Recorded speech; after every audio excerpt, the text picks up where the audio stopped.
রঘুনাথপুরের গ্রামে এক আজব ঘটনা ঘটেছে। হঠাৎ করে মতির বউয়ের চুলের রং সোনালি হয়ে গেছে। তাই সকলে ভাবছে এটা বুঝি তার সোনার চুল। এই সুযোগের ফায়দা নিয়ে সবাই তাকে তছামত করে চলছে।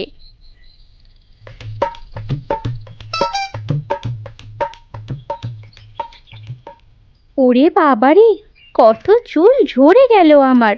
এইভাবে যদি চুল ঝরতে থাকে আমি তো টাকলা পড়ে যাব।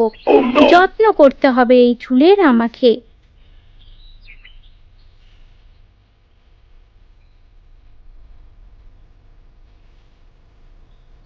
ঘুম থেকে উঠেই শাশুড়ি মা বলে, বৌমা, ও বৌমা, কখন চা দেবে গো? কি বললেন মা? চা করব? না মা, আমি চা করে ফেলছি, তোমাকে চা করতে হবে না। হ্যাঁ মা, আপনি করে ফেলুন। আপনি দেখতে পাচ্ছেন না আমি চুলের যত্ন করছি?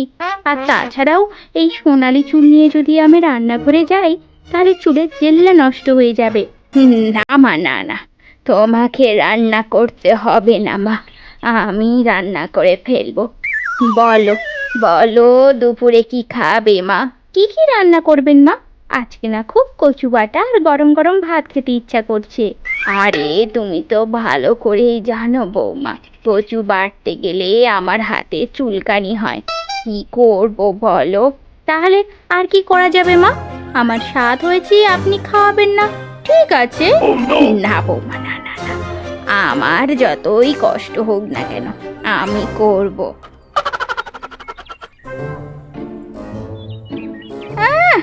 আমি কি আর স্বাদে রান্না করছি? আমার লক্ষ্য তো ওই সোনার চুলের দিকে। ওই সোনার চুল যখনই পাবো তখনই সব নিয়ে নেব, আর দোকানে বিক্রি করে বড়লোক হয়ে যাব। প্রত্যেক দিন কিছু চুল ওই বাক্সে পুড়ে রাখে, ওখান থেকে আমি চোখের আড়ালে ঠিক চুলগুলো সব নিয়ে নেব, আর ওই চুল বিক্রি করে নিশ্চয়ই বড়লোক হয়ে যাব আমি। শাশুড়ি মা এইসব ভাবতে ভাবতে রান্না করছে, আর এইদিকে বারান্দায় বসে চুল আঁচড়াতে ব্যস্ত। আর ও ভাবছে, সোনার চুল বলেই আমাকে সবাই তছামত করে চলে। ভালোই হয়েছে একদিকে, এই সোনার চুলের যত্ন আমাকে নিতে হবে আরো ভালো করে। এইদিকে মতি তার বউয়ের মাথায় এক ঝাঁক সোনার চুল দেখে তারও ভালোবাসা বেড়ে গেছে। মতি কাজ করে যখনই বাড়ি ফিরে আসে তখনই বলে, ও ও গো, কানের সামনে এত মেলা ফ্যাচ ফ্যাচ করো না তো। বলো বলো, কি লাগবে তোমার বলো। আমি বাবু তোমাকে এক গ্লাস জল গড়িয়ে দিতে কিন্তু পারবো না। না বউ না, আমি জল নিজে গুড়িয়ে খাবো, ও নিয়ে ভাবতে হবে না তোমাকে। বলছি বলছি তোমার মাথায় কি ভালো করে তেলটা লাগিয়ে দেবো? না না, আমি তেল লাগিয়ে নিয়েছি। তুমি পারলে আমাকে 2000 টাকা দাও তো, এই চুলের জন্য আমাকে প্রোডাক্ট কিনতে হবে। মতি এই কথা শুনে চমকে যায়। উরি বাবারি, 2000 টাকা? এত টাকা কোথায় পাবো বউ? তা আমি কি করে জানবো? আরে আরে আরে, তুমি রাগ করো না। ঠিক আছে ঠিক আছে, আমি তোমাকে টাকা দিচ্ছি। মতি তার বউকে 2000 টাকা তুলে দেয়। ভেবেছিলাম মাকে টাকাটা দেব, মায়ের ওষুধও শেষ হয়ে এসেছে, কিন্তু সব টাকাই তো বউকে দিয়ে দিতে হলো। সাবধানে খরচ করবে কেমন? তোমাকে নিয়ে ভাবতে হবে না, আমি যাই স্নান করে আসি, এসে গরম গরম কচু বাটা দিয়ে ভাত খাবো। কে রান্না করেছে বলো তো? তুমি তো অনেকক্ষণ থেকে এইখানেই বসে বসে চুলের যত্ন নিচ্ছিলে। কি আবার করবে মা?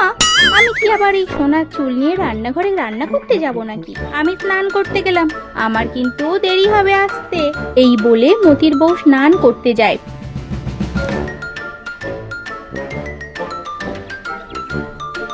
স্নান করতে গেছে তো গেছি, 1 ঘন্টা যায়, 2 ঘন্টা যায়, 3 ঘন্টা যায়, 3 ঘন্টা পর মতির বউ ফিরে আসে। তা দেখে তার শাশুড়ি মা বলে, আরে বৌমা, তোমার ব্যাপারটা কি বলো তো? এইভাবে হয় নাকি? রোজ রোজ 3 ঘন্টা করে স্নান করতে লাগিয়ে দাও, এটা তো ঠিক নয় বৌমা। এইভাবে যে ঠান্ডা লেগে যাবে। দূর মা, আপনি যে কি বলেন না। তাড়াতাড়ি খেতে দিন, বড্ড খিদে পেয়ে গেছে। সোনার চুলের যত্ন তো আমাকে ভালোভাবে নিতে হবে বলুন। এই কথা শুনে শাশুড়ি মা মনে মনে ভাবে, নাও নাও, আরো ভালো করে যত্ন করো। তুমি যদি চুলের যত্ন না করো, ওই ছেঁড়া চুলগুলো বাজারে বিক্রি করে আমি বড়লোক যে কি করে হব। আমি ওই চুলগুলো সব বিক্রি করে বড়লোক হয়ে যাব। এইদিকে সকলে মিলে খাওয়া দাওয়া পর্ব সারে। তারপর বৌমা ঘরে শুয়ে থাকে।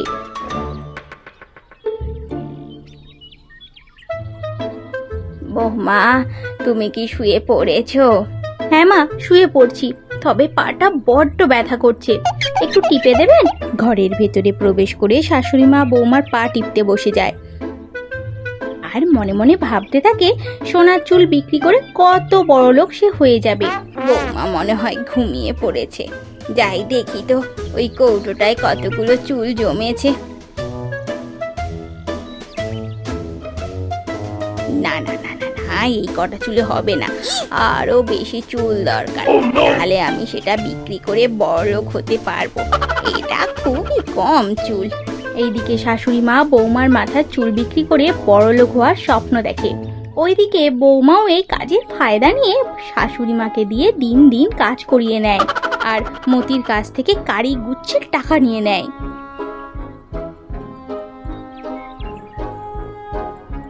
কি হয়েছে বৌমা, এখনো ঘুমোচ্ছ? ব্যাপারটা কি গো? ও বৌমা, বৌমা ওঠো ওঠো ওঠে আসো তো দেখি, চা খাবে তো? আসো আসো, গরম গরম চা বানিয়েছি যে। ঘরের ভেতরে বৌমা অতি কষ্টে উত্তর দেয়, আমার শরীরটা ভালো লাগছে না মা। এই কথা শুনে শাশুড়ি মা দৌড়ে ঘরের ভেতরে প্রবেশ করে। কি হয়েছে বৌমা, কি হয়েছে? হে বাবা, তোমার গা তো জ্বরে পুড়ে যাচ্ছে। বাবা মতি, ও মতি, ডাক্তার ডেকে আয় বাবা। হ্যাঁ মা, ডাক্তার ডাকুন, খুব কষ্ট হচ্ছে। বলেছিলাম 3 ঘন্টা ধরে স্নান করো না, ঠান্ডা লেগে যাবে। দেখলে তো এখন কি হয়।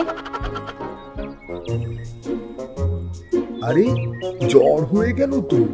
ও মা, এ তো গা জ্বরে পুড়ে যাচ্ছে। তুমি এক কাজ করো, ওর মাথাটা একটু ধুইয়ে দাও, আমি ততক্ষণে ডাক্তার ডেকে আনছি। মাথা ধুয়ে দাও, এই কথাটা শুনেই বৌমার মাথায় তো হাত পড়ে যায় আর বৌমা ভয়ে ভয়ে বলতে থাকে, না না, আমার মাথায় জল ঢালবেন না, আমার মাথায় জল ঢালবেন না, কোনো দরকার নেই, আমার জ্বর থাকুক, আমার কোনো কষ্ট হচ্ছে না, আমার কোনো দরকার নেই, জল ঢালবেন না, জল ঢালবেন না। না মা না, এমন বললে হয় নাকি?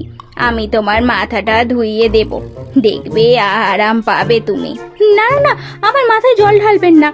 বৌমা খাটের ওপরে উঠে ফট করে বসে পড়ে আর কিছুতেই শাশুড়ি মাকে মাথা ধোয়াতে দেয় না। এইদিকে শাশুড়ি মাও নাছোড়বান্দা, বৌমার মাথা না ধুইয়ে ছাড়বে না। তিনি একটা জিনিস ভালো করেই জানেন, বৌমা যদি সুস্থ থাকে তবেই তিনি টাকা পাবেন। মতি, জলের বালতিটা নিয়ে আয়। বৌমার মনে হয় মাথাটা খারাপ হয়ে গেছে, মনে হয় জ্বরের ঘোরে পাগল হয়ে গেছে, তাই এত ভুল ভুগছে। এত জ্বরে কেউ বলে নাকি যে মাথায় জল ঢালবো না? নিয়ে আয় বাবা, নিয়ে আয়, নিয়ে আয়, জলের বালতিটা নিয়ে আয় তো। মতি জল এনে দেয় তার মাকে। এই নাও মা, জল এনেছি। এইদিকে তার মাও এক বালতি জল বৌমার মাথায় ফট করে ঢেলে দেয়। না! আর দেখে আজব কাণ্ড, বৌমার গায়ে জল পড়ার সাথে সাথেই সোনালী রঙের এক তরল বৌমার মাথা থেকে গায়ে দিয়ে বেরিয়ে মেঝেতে গড়িয়ে যাচ্ছে।